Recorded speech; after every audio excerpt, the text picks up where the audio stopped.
ফিলিস্তিনে নৃশংস হত্যাযজ্ঞের প্রতিবাদে আজও বিক্ষোভ মিছিল এবং সমাবেশে উত্তাল ঢাকা বিশ্ববিদ্যালয় সহ রাজধানীর বিভিন্ন এলাকা।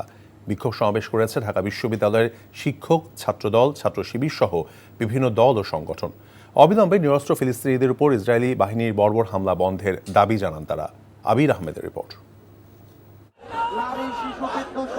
ফিলিস্তিনের গাজা, রাফা সহ বিভিন্ন অঞ্চলের দখলদার ইসরায়েলি বাহিনীর নৃশংস হত্যাযজ্ঞের প্রতিবাদে ছাত্রদলের এই বিক্ষোভ সমাবেশ। ফিলিস্তিনের নিরীহ মানুষের হত্যা বন্ধের দাবিতে স্লোগানে স্লোগানে উত্তাল ঢাকা বিশ্ববিদ্যালয়ের রাজু ভাস্কর্যের পাদদেশ।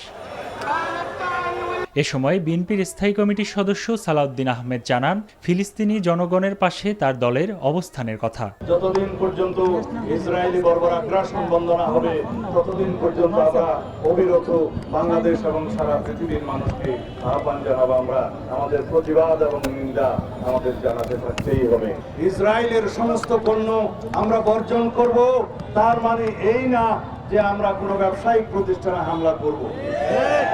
গতকালকে বাংলাদেশে কিছু স্থাপনায় হামলা হয়েছে, আমরা তার নিন্দা জানাই এবং এখানে আমরা বলতে চাই সরকারের ব্যর্থতা এখানে লক্ষণীয়, আইন শৃঙ্খলা বাহিনীর ব্যর্থতা এখানে লক্ষণীয়।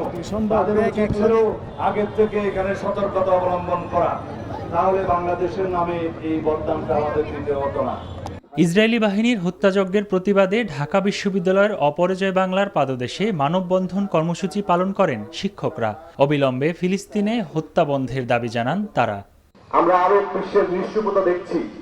আমরা দেখছি যে যারা সভ্য সমাজ হিসেবে নিজেদেরকে দাবি করে সেই ইউরোপ কোনো কথা নেই।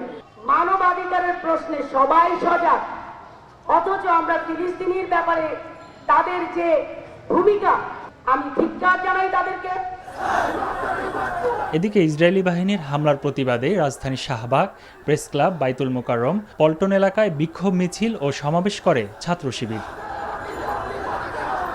আবির আহমেদ, এনটিভি নিউজ, ঢাকা। বান্ডেল থাকলে প্রতি সেনমানিতে টাকা বাঁচবে। বিকাশ সেনমানি বান্ডেল কিনে জিতুন প্রতি লেনদেনে।